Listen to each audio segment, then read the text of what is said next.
Hello. Hello. And are you feeling excited? Yes. Very. Wonderful. It is this idea of excitement, this frequency that we like to describe as joy, that is the most powerful tool for all of you to use in bringing more balance into your life and opening your connections to higher worlds.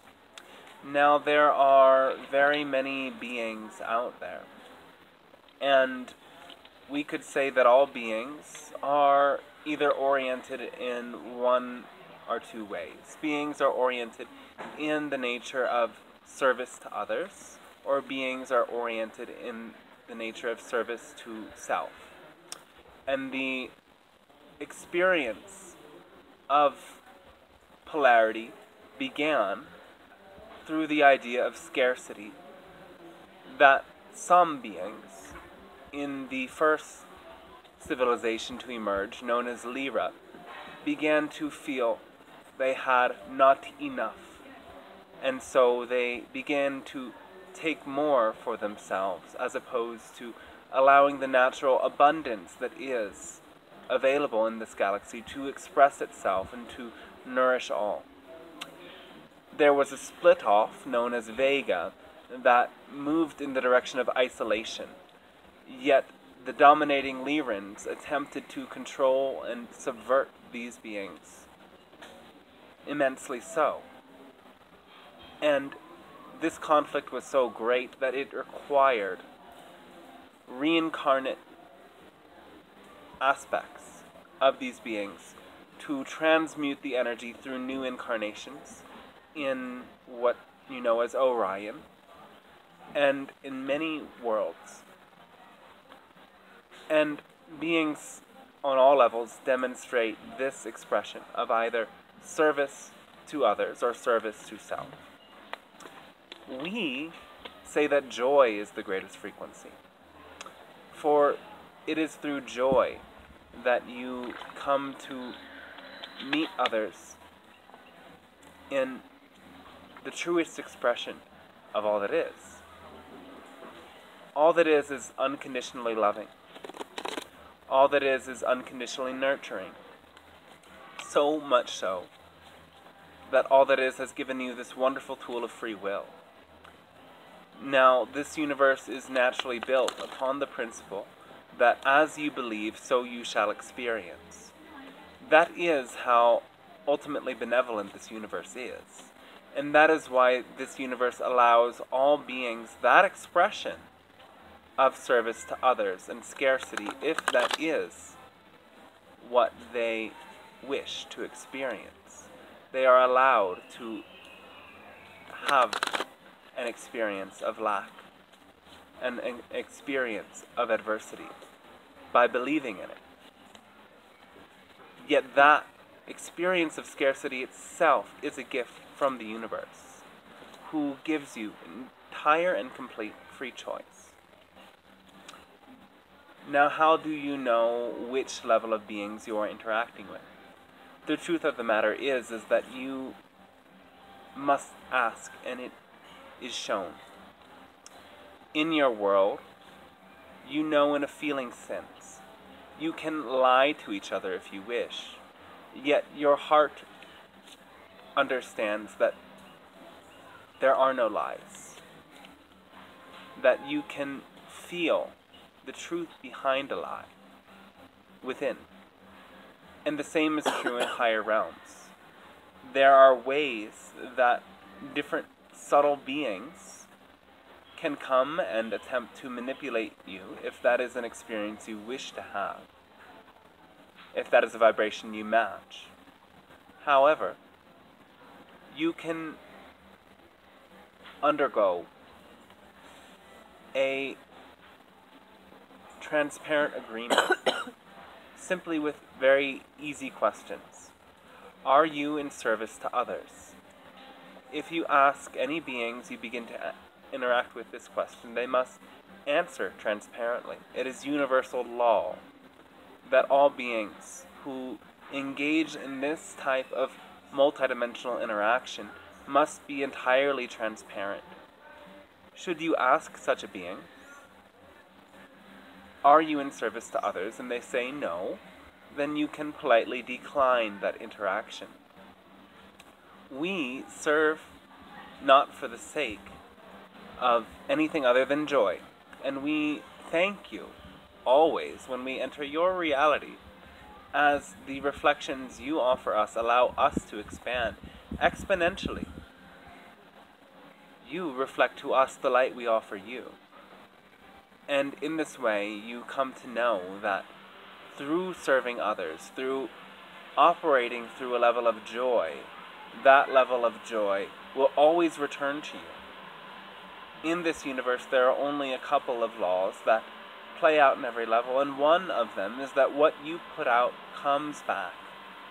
And so, understand that if you share a frequency of love and joy, you will only be returned frequencies of love and joy.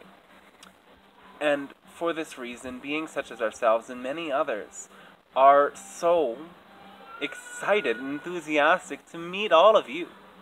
In fact, there are more beings than there are people that want to engage in telepathic interactions with you in your world. There are more of us than there are you. There are more beings to be channeled than there are humans ready to allow these interactions to take place. So be excited about the abundance that there is. And now, going back a segment, if you ask a being that presents itself to you, are you of the light? And they say no, you can again politely move on. In fact, this could be the first question, though again the most important is, are you in service to others? And any being you wish to have this interaction with will be one that enjoys serving you and understands that you are as well serving through simply allowing that interaction to take place.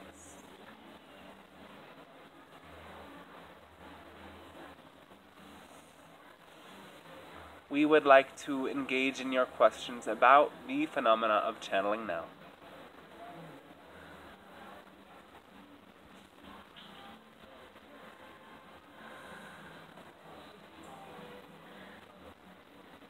What's the difference in connecting with another dimensional being and connecting with a past spirit, like a spirit, as what we would see as a spirit, so a deceased person?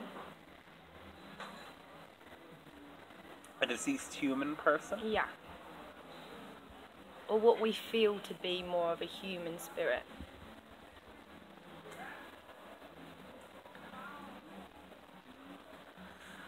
The difference energetically would be that, for the most part, there is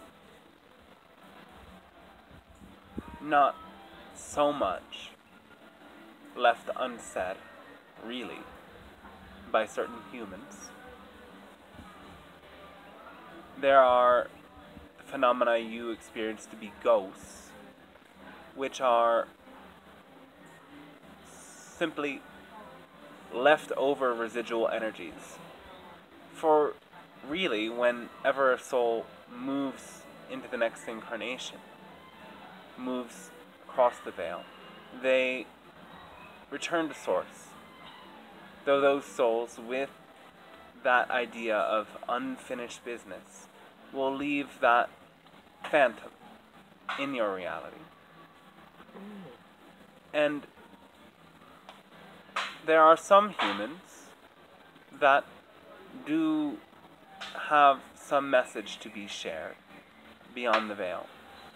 However, for the most part, these humans have made the framework already that you, as humans, can continue to develop. And that all souls are actually one with the universal soul of humanity, which again is stored within your sun. And as you reach up to this level, what you could consider the universal mind, you have that connection with all other humans instantaneously. Basically, we are saying the difference is that there is, well, not so much great purpose in intentionally connecting with those passed on human souls. You can do so for the sake of your own comfort. Yes. It is good to be comforted. It is good to release the idea that death is an end, and to understand that they are always with you. And for this reason, they do come into your reality. And likewise, they are always there, such as we are always there. Anyone who passes on is constantly and always present as they enter a dimension that is beyond time. And so their souls can be accessed always. And when you require at another level of your being to have that experience of comfort and that knowing that they are still with you, they will trigger a symbol that represents something to you that holds their energy. And in that way, they will make a contact experience for your own sake of comfort. Though beyond this point, there is essentially nothing left for these souls to do. So are they not able to guide us? They can, yes. And for some of you, they do. Mostly, they wish to guide you with overcoming the sense of loss and coming into that knowing of eternity. They may occasionally hold information for individuals of what they may have not said in their own lifetime. And there are certain souls that have reached a state of ascension within the human form that do serve as spirit guides for your collective. They are referred to as by many names. You know of the Sanat Kumara, the Saint Germain, the Christ, or often called Sananda in these new times. And these are some examples of souls who have reached a state of total ascension within their body and act in that way as teachers for you at a collective level.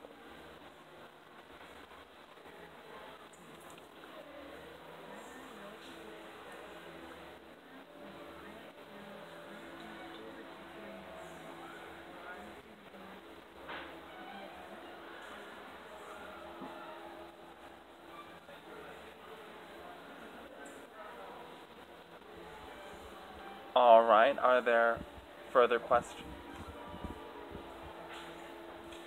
Why would a being that is not in service of others and is not of the light choose to come through and contact us?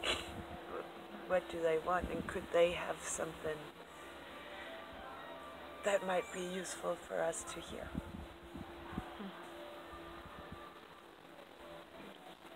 Well, these beings oriented to serve themselves often wish to enter your body or enter someone else's body through your influence.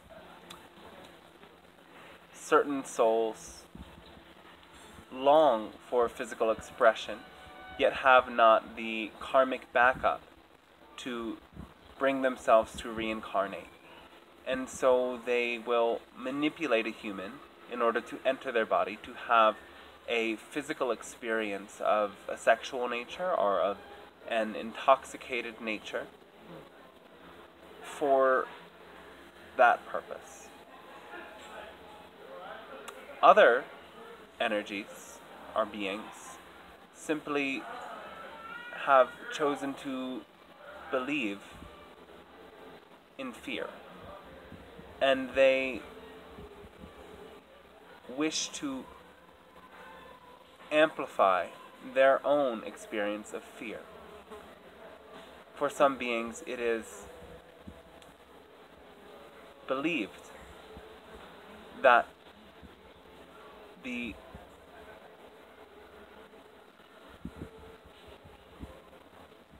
expansion of fear is benevolent to them, is helpful to them.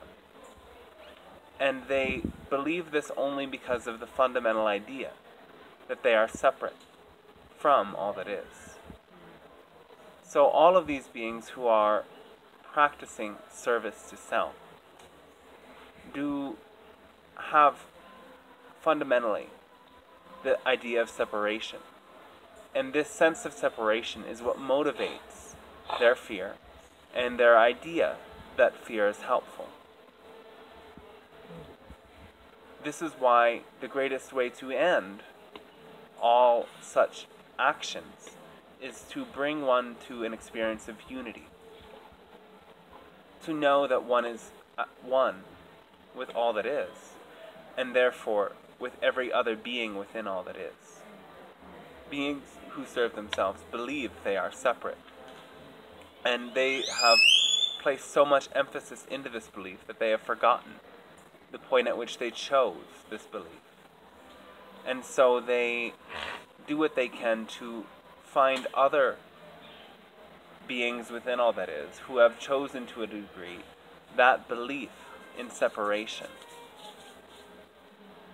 And as they match vibrations, they then can take power over.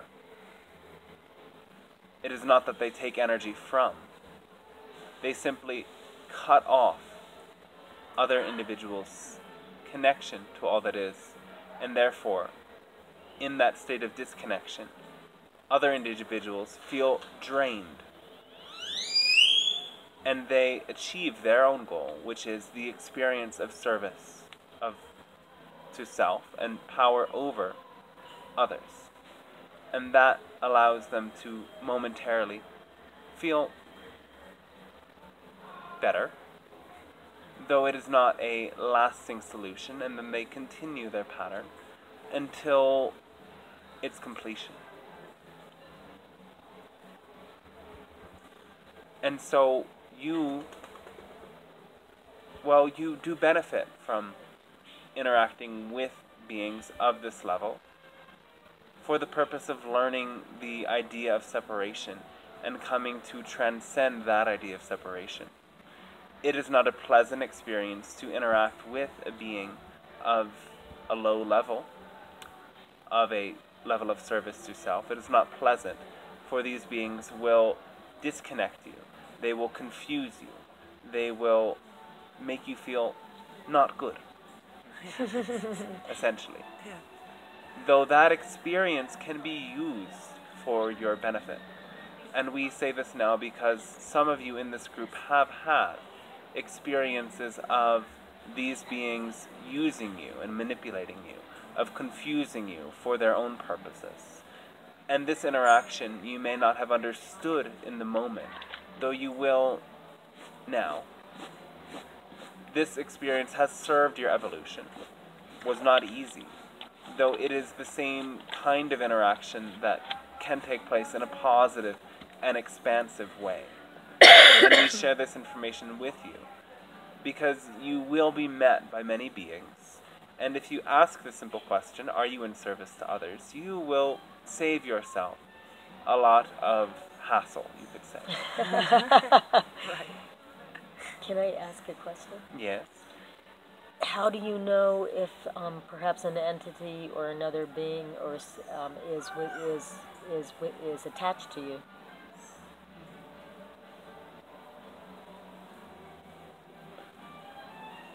In the experience of attachment, there will often feel like you are being followed, that there is something else giving you thoughts that are in their nature confusing, disconnected.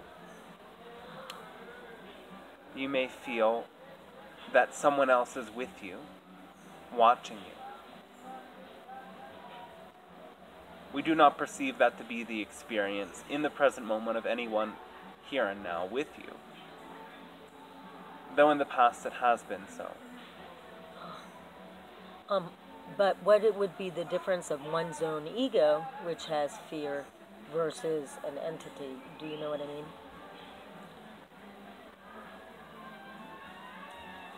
Because sometimes your ego can make you feel fearful or of. Yes. One moment.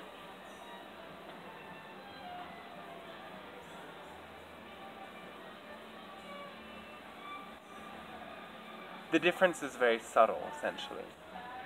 That there are many less powerful low-level entities that attach to people all the time, that motivate people all the time. If you go to a bar, you will be in a place filled with people with attachment to low-level entities. Now, these service-to-self entities are not very powerful, and they simply wish to have a little go. Like, I have this movie in my head. Thank you. Yes, it is a very subtle difference.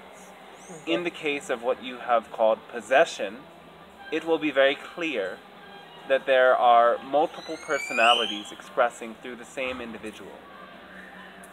The truth of the matter is that you are all facing multiple personality disorder. Essentially. That there are other aspects of your own soul that can express through you. And you, as channels, must learn how to use this to your benefit, how to channel different aspects of your being into reality. And do it with joy, do it with service to others. You can tap into other of your incarnations from past times and allow their gifts to express through you in the present time. You can channel beings from higher levels, such as the angelic presences, and use them for healing and transmutation simply through that connection. And you again also have different aspects of your own soul that express a different purposes. There are even cases in your world of people demonstrating split personalities. One personality having a disease, another personality not having a disease. They switch back and forth the personalities and the disease comes and goes. In the same way, some of you have split yourselves into two different personalities. And you have done this by isolating certain belief systems. When one belief system becomes activated, you channel into your reality one personality. You deactivate that belief system once you have gotten to the point and purpose of it. And then a different personality steps through. This is a powerful way to learn the mechanism of channeling. That you channel your own belief systems, and your belief systems create different personalities. You are not one individual with one personality. You are an infinite soul with the free choice to express yourself in an infinite variety of ways. And in actuality, in every single moment, you are a different version of yourself. Because in every single moment, you change your vibrational set point. Let's put it this way. Everything can be determined by one simple idea of a vibrational set point. Your vibrational set point is where you place your focus. In order to channel us, the channel must place his vibrational set point in an idea that is Pleiadian collective consciousness. The channel has adjusted to moving his vibrational set point to this point so that this energy stream can move through him. Most of you in your world unconsciously allow your vibrational set point to move in a variety of places. Your vibrational set point is where you place your focus, where you place your emphasis. And as you learn how to move this vibrational set point from one point to another, from one group consciousness to another, if you connect with group consciousnesses, you will then come to see that you can bring many, many energies through your own being. And that who you are is not the personality that expresses through you.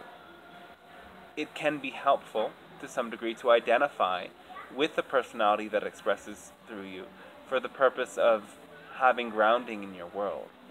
Though it is also just as important to be able to disidentify with the personality that expresses through you so that you can allow another level of your own being to express through you. And as you do, you will all channel. Some of you are here to channel extraterrestrial energies in the same way. And some of you are here to learn how to channel your own personality and high-level information in service to others. And they are both equal and valid expressions of the same mechanism you call channeling.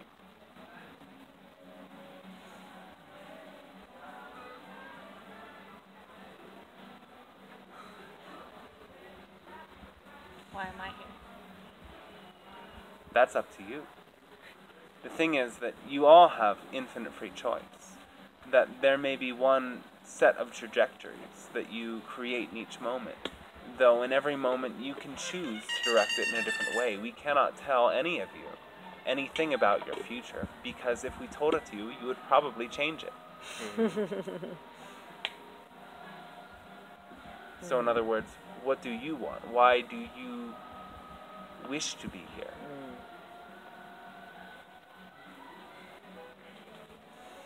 Is that a question for me? Yes. To open more fully and just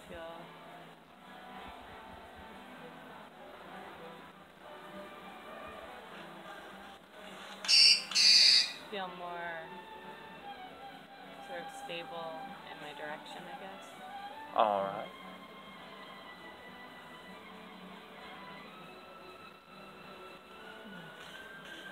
Then our question would be, what disconnects you from stability? Just doubting myself.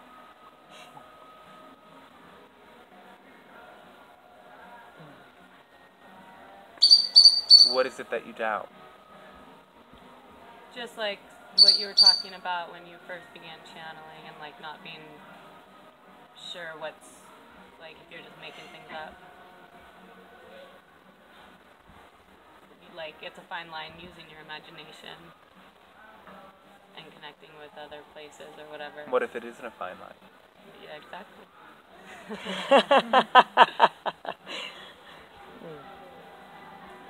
Again, your own belief systems determine everything.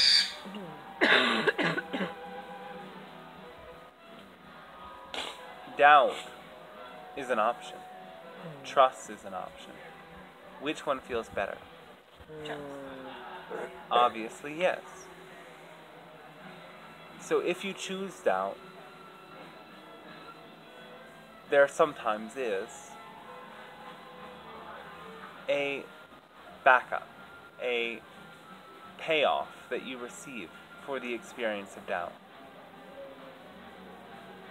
Which is like the confirmation. When you doubt and then you have to find confirmation, it feels good. And that can be sort of like an addiction, huh? Essentially, yes. That you believe that through doubt, the connections you make through that pessimistic viewpoint are ultimately serving you. Yet, the truth of the matter is, when you elevate to a higher level perspective of trust, that you will be fed manifestations of trust. Reality is very, very benevolent, you see. It will always give you exactly what you believe at every level to be The truth. what you deserve, what is true for you, yes.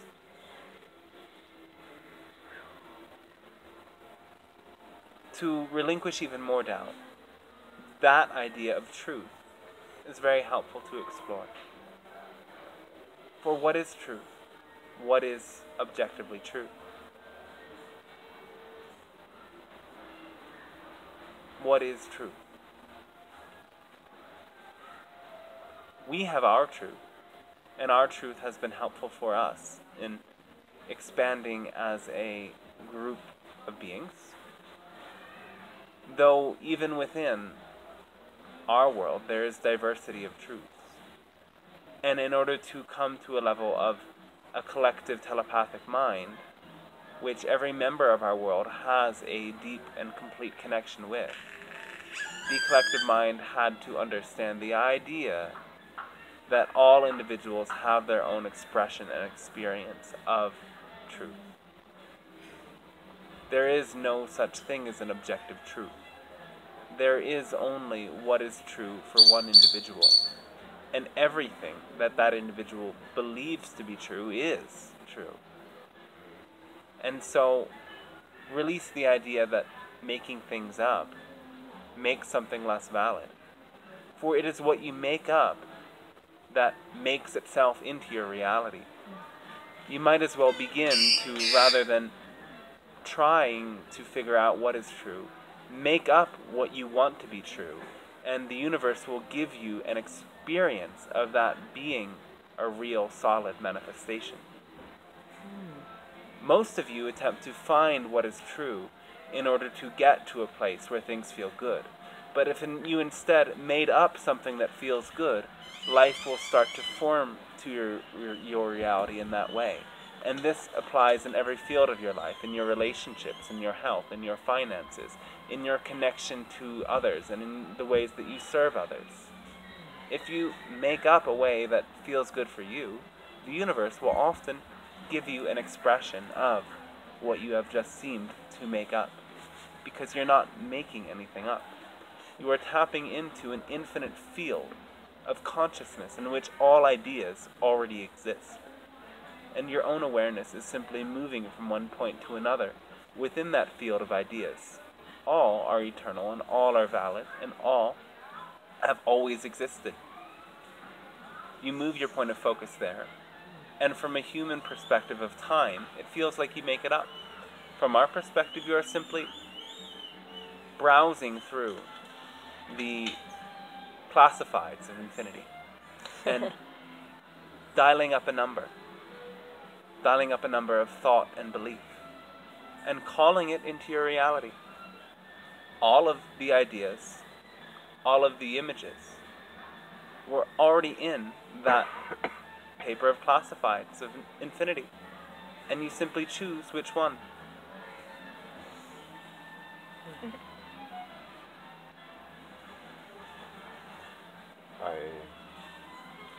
A while ago discarded the model of truth.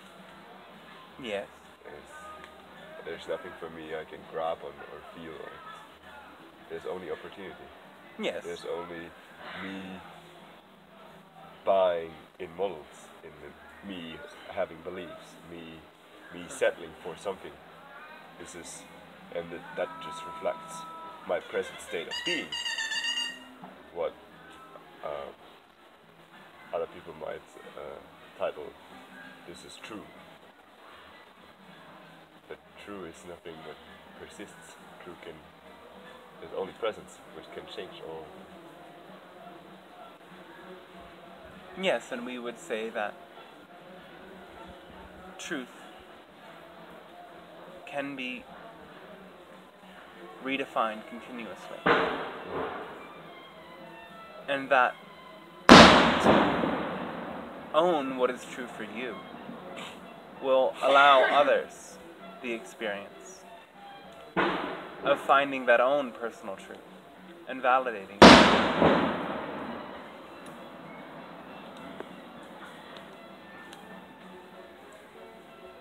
Many of the ancient, whether it's religious texts or like the Mayans' way of being, and the connection that Peruvian tribes have a lot of this information is channeled. Yes.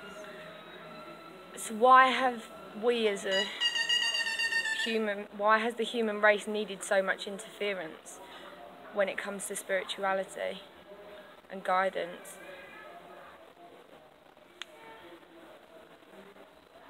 Well, fundamentally, you were a created race. So you were interfered with from your very inception as human beings, you see.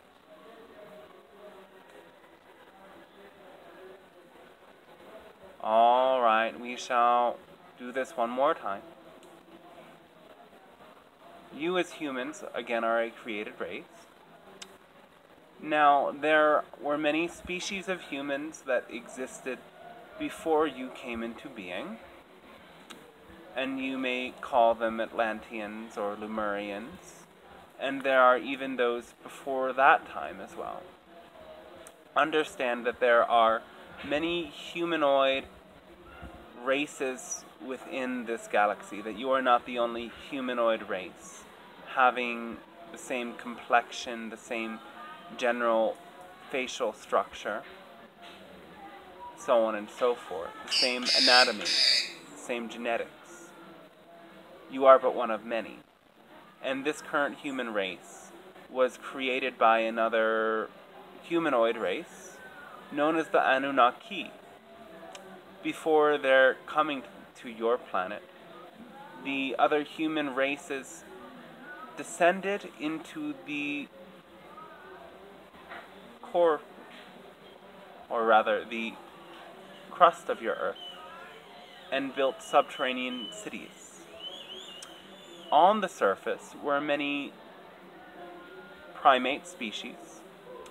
They were advanced and intelligent, and their ancestors, or rather their children and so forth, they were the ancestors of what you now perceive to be Sasquatch, or Bigfoot. Now these primate species were doing their thing, you would say, living their lives. And the Anunnaki came in for the purpose of mining gold from your planet. Now the Anunnaki were of a mixed nature. They were wavering between the ideas of service to others and service to self. They weren't completely domineering you, as some of you may think. Though they needed to make you so that they could get the gold from your planet in order to stabilize their own atmosphere, as their planet was going through a experience of destabilization. And as a result, their consciousness was devolving. They were becoming more dense in their nature. As often happens in this galaxy, is that consciousnesses evolve to a point of great expansion and great awareness, to then contract, to then expand more. And so these beings came to your planet. They mixed their DNA with the DNA of these primates, and they made a servant race of beings that were programmed with the idea of worship. They worshipped the Anunnaki so that the Anunnaki would be friendly and well connected with their servants. And the Anunnaki loved you very much. They even had deep and intimate relations with you. And they, at a point, left. As the members of the Anunnaki that came to your world were a split off. They were a small faction of a larger group of beings. And the larger collective of the Anunnaki world, from the planet Nibiru, realized that this faction had split off and was messing with you all. And they were very alarmed. And they commanded that this faction would eventually leave. And so they laid the framework for you to become independent and live your lives. And they departed to visit with some large gaps of time in between to monitor you until they completely stopped intervening altogether. Now, these beings were responsible for these ideas of the Mesopotamian stories of creation and so on and so forth. And so you, as a created race, were, well, not so equipped to have it all working yourselves. And you required much assistance from beings such as ourselves and the Syrian beings who came to your world at energetic levels to transfer to you vast stores of information that would assist you in opening on your journey.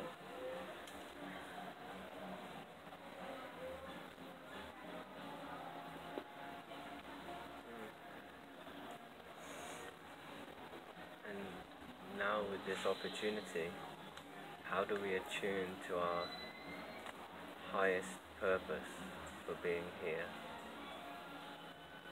Your highest purpose is best, again, experienced through the energy we describe as joy. Others describe it as excitement, as passion, as love. And these are all very valid terms. The truth of the matter is that you come into a state of complete connection with other levels of your being when you are feeling a very expansive sense of love. Now this loving connection attunes you with the natural order of all that is, which is infinitely loving. And in this sense and in this state, you can bring information and energies in from other levels more easily. And in this way, when you do what it is that you love the very most, when you allow that energy of love to completely motivate you to do in the moment what excites you the most, above all else, you will also give those around you that same permission. And this energy of joy is a safe energy, as joy understands that shared happiness is the only real form of happiness. This joy that we describe is always directed towards connection, is always directed towards oneness. And when this energy motivates you, simply by doing what it is that you love, those around you will come into a field of resonance. They will be given the opportunity to find that own innate and natural joy within themselves. And in this way, you serve others by doing simply what it is you love the very most. And again, when you come into this state, your brain chemistry changes, your whole being changes. You open up to other levels of reality, and you may receive sudden inspiration. You may receive an alteration in your field of energy that allows you to access abilities you didn't prior believe that you actually had. This energy of joy will change your entire world. And when every individual stops doing what they believe they must do because someone else told them they must do it, and does instead what is most authentic to their own heart, you will come together in a way that is completely perfect. It is almost as if all of you hold the pieces to the puzzle, yet the puzzle can't come together until all of the puzzle pieces fit.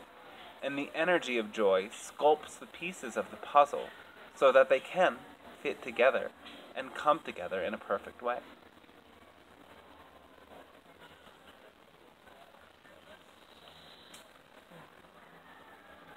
It seems. All right. Oops.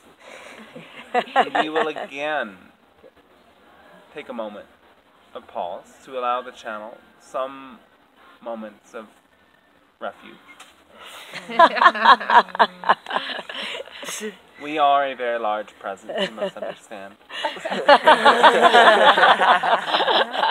This is so great. This is so awesome. Thank you. We will continue in a short while.